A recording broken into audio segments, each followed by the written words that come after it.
तो बोला गया था set of all value of a for which this equal to 0, है ना। तो ये 0 दे रखा है, इसकी लिमिट की value at x tending to a पे, और ये हमारे पास फंक्शन दे रखा है साफ साफ। तो बाकी जीआईएफ के बारे में बता रखा है, तो ए की क्या वैल्यू होगी, है ना, वो हमें यहाँ पे निकालनी। तो फटाफट से यार आंसर करो। हाँ ये जो तुम सही बोल रहे हो, इंटरवल के फॉर्मेट में भी उसको लिख के कर सकते हैं, ये बार अपन वैसे ही बताते थे। चलो यहाँ पे the set of value of a for विच ये दे रखा है ना। तो पहले तो हमें दिख रहा है कि यार ये जो जीआईएफ वाली चीज अंदर पड़ी हुई है ना, जीआईएफ के अंदर जैसे एक्स प्लस आई का बॉक्स अगर पूछा गया है तो हम आई को बाहर निकाल सकते हैं, ये प्रॉपर्टी होती है कि नहीं होती है, होती है। तो उस प्रॉपर्टी का हमें बहुत बाखूबी इस्तेमाल कर लेना चाहिए। तो लिमिट एक्स टेंडिंग टू ए, ये आ जाएगा कितना, बॉक्स ऑफ एक्स माइनस का 5 हो जाएगा, माइनस का बॉक्स ऑफ 2x, और ये माइनस का 2 हो जाएगा, दिस इज इक्वल टू 0। यहाँ -5 और -2 मिलके -7 हो जाएगा, और उधर फेंक दोगे तो ये बनेगा। तो limit of x tending to a, और यहाँ पे क्या आएगा, बॉक्स ऑफ एक्स माइनस का box of 2x, this is equal to 7 आ गया। ठीक है, तो ये तो बेटा कांस्टेंट था, इस पे तो एक्स का कोई रूप ही नहीं है, कोई डिपेंडेंसी नहीं है, तो हमने हटा के अलग कर दिया। बाकी इसी की हमें लिमिट निकालनी है ना, एक्स टेंडिंग टू ए पे। अब सारी बातें इस बात पे डिपेंड करती हैं कि यार ये जो एक्स ए जो है वो है क्या, है ना। अगर मान लो वो इंटीजर है तो फिर अलग कहानी चलेगी, अगर वो इंटीग्रल वैल्यू नहीं है तो वो अलग कहानी चलेगी। तो हमें यहाँ पे केस बनाना पड़ेगा कि नहीं बनेगा, बिल्कुल बनाना पड़ेगा। तो केसेस बना लेते हैं। हेलो सौमित, है ना, ये क्वेश्चन जल्दी जल्दी सॉल्व करो।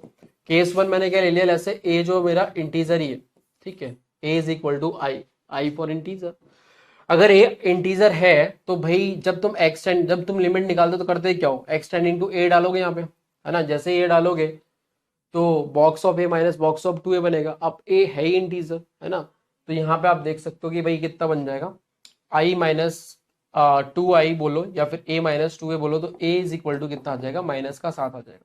तो -7 आ रहा है, कोई दिक्कत नहीं, इंटीजर है, कोई बढ़िया बात है। तो पहला केस तो हमारा ये हो गया। दूसरा केस अगर तुम देखो, केस 2, जब a तुम्हारा इंटीजर नहीं हो, है ना, a doesn't belong to integer, और अगर a इंटीजर नहीं है। अब इस तरह के क्वेश्चन जो है ना हम सॉल्व कहाँ करते हैं, जीआईएफ फंक्शन में। आगे तो मैं जीआईएफ और फ्रैक्शनल पार्ट फंक्शन जब हम दोनों का इस्तेमाल करते हुए इक्वेशन सॉल्विंग वाली चीज आती है ना, तो वहां पे जाके अपन इस तरह की चीजें देखते हैं और इस तरीके से सॉल्व करना होता है। तो पहला केस तो हमने बना लिया जब इंटीजर था, तो वो हो गया। दूसरा केस हम बना रहे जब इंटीजर नहीं है, और जब इंटीजर नहीं है तो फिर उसको लेटर से मैंने बोल दिया a इज इक्वल टू कुछ i प्लस एफ बनेगा, है ना। जब इंटीजर नहीं है तो वो a is equal to i plus f बन जाएगा। उठा के मैंने यहाँ पे जब रखा तो मेरा बनेगा कितना, limit x tending to a, और box of i plus f, तो i तो बाहर निकल गया, और ये बनेगा बॉक्स ऑफ f माइनस का 2i, है ना। अच्छा 2i इंटीजर है तो 2i भी इंटीजर होगा, तो वो भी बाहर निकल जाएगा, है ना। तो 2i बाहर निकल गया, माइनस का बॉक्स ऑफ 2f बनेगा, दिस इज इक्वल टू 7। तो यहां से मैं देख सकता हूँ कि लिमिट एक्सटेंडिंग टू a पे ये आ गया माइनस का i, और ये f का ऐसा है ही, और माइनस का 2f का बॉक्स है, this is equal to 7 plus i, तो मेरा इधर हो गया। अब यहाँ पे देखो समझने वाली बात क्या है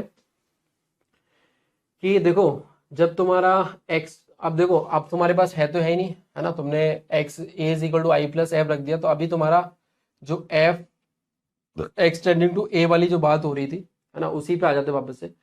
पहली चीज यहाँ पे ये डिपेंड करेगा एफ जो है कहाँ से। वैसे तो हम 0 से 1 होता ही है ना, लेकिन इसके सेंस में ये तो 0 से 1 है, तो पता ही है, तो ये तो जो है हमारा 0 ही होने वाला है, क्योंकि 0 से 1 में कोई अगर वैल्यू पड़ी उसके बीच में तो उसका इंटीग्रल वैल्यू तो 0 ही होने वाला है। सारा का सारा खेल जो है इसके ऊपर चला जाएगा, 2f के ऊपर, है ना, क्योंकि ये 0 से 1 है तो 2f 0 से 2 होगा, 0 से 2 के बीच में एक इंटीग्रल वैल्यू 1 भी आएगी, तो वहां पे ब्रेक करना पड़ेगा। 1 कब बनेगा, 1/2 पे। तो हमने फिर से एक इंटरनल केस बना लिया कि जब f तुम्हारा 0 से 1 हो जाए। अच्छा, हम इक्वल टू 0 का एनालाइज इसलिए नहीं कर रहे क्योंकि ऑलरेडी अपन ने अलग से केस में लिख लिया है। यहाँ पे करोगे भी तो कोई नहीं, सेम वैल्यू यहाँ से -7 आ रही थी, वहां पे भी तुम्हें -7 मिल जाएगी। ठीक है, तो हमने क्या किया, 0 से 1/2 एक केस ले लिया। 0 से 1/2 जब f है तो ये तो 0 हो ही गया, और यहाँ पे देखोगे तो 2f तुम्हारा अगेन 0 से 1 के बीच में आएगा, तो अगेन 0 हो जाएगा, तो i इज इक्वल टू यहाँ पे -7 मिलेगा। ठीक है, i तुम्हारा -7 है और f तुम्हारा ये है, तो टोटल जो a आएगा वो कितना आ जाएगा, इसमें भी तुम -7 जोड़ोगे, इसमें भी जोड़ोगे, तो a आ जाएगा -7 से माइनस का 6.5। ठीक है, क्योंकि आपको तो अल्टीमेटली a की वैल्यू बतानी थी ना, है ना, और a है क्या, स्टार्टिंग में ऊपर हेडिंग में हमने a is equal to i plus f लेके चल रहे हैं ना, तो f हमारा इंटरवल ये है, i ये है, जोड़ दिया, ये बन गया। आगे तुम देखोगे एक और सेकंड केस। सेकंड केस अपन ने ले लिया एफ बिलोंगिंग टू 1/2 से 1 उठा लिया, फिर अगर तुम 2 से मल्टीप्लाई करोगे तो ये वापस से 1 से 2 बन जाएगा, है ना। 1 से 2 बनेगा तो ये इसका इंटीग्रल वैल्यू फिर 1 बनेगा, तो ये -1 आ जाएगा। तो -1 इज इक्वल टू 7 प्लस आई, तो यहाँ से आई की वैल्यू निकल के आएगी -8। ठीक है, अब इनको फिर वापस से ऐड करोगे तो ए बिलोंगिंग टू बनेगा कितना, -8 इसमें ऐड कर लो तो ये हो जाएगा कितना, -7.5 क्लोज। ठीक है, से ये इस पे ऐड करोगे तो -7 और ये आ जाएगा तुम्हारा ओपन। अब हम केस केस का यूनियन करते हैं कि नहीं करते, है ना, बिल्कुल करते भाई। एक ये दोनों केस बन रहे हैं तो इंटरनली यूनियन करोगे तो ये आ जाएगा तुम्हारा -7.5 से -7 यूनियन -7 से -6.5, क्योंकि ये इंटरवल छोटा है ये बड़ा है इसके कंपैरिजन में।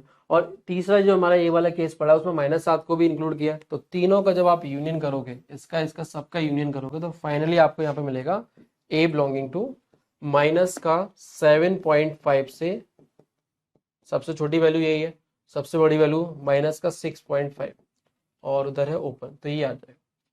क्लियर। तो इस हिसाब से देखोगे तो आंसर हो जाएगा -7.5 से 6.5 माइनस का फोर्थ वाला। ठीक है, फोर्थ वाला आंसर इसका बनेगा।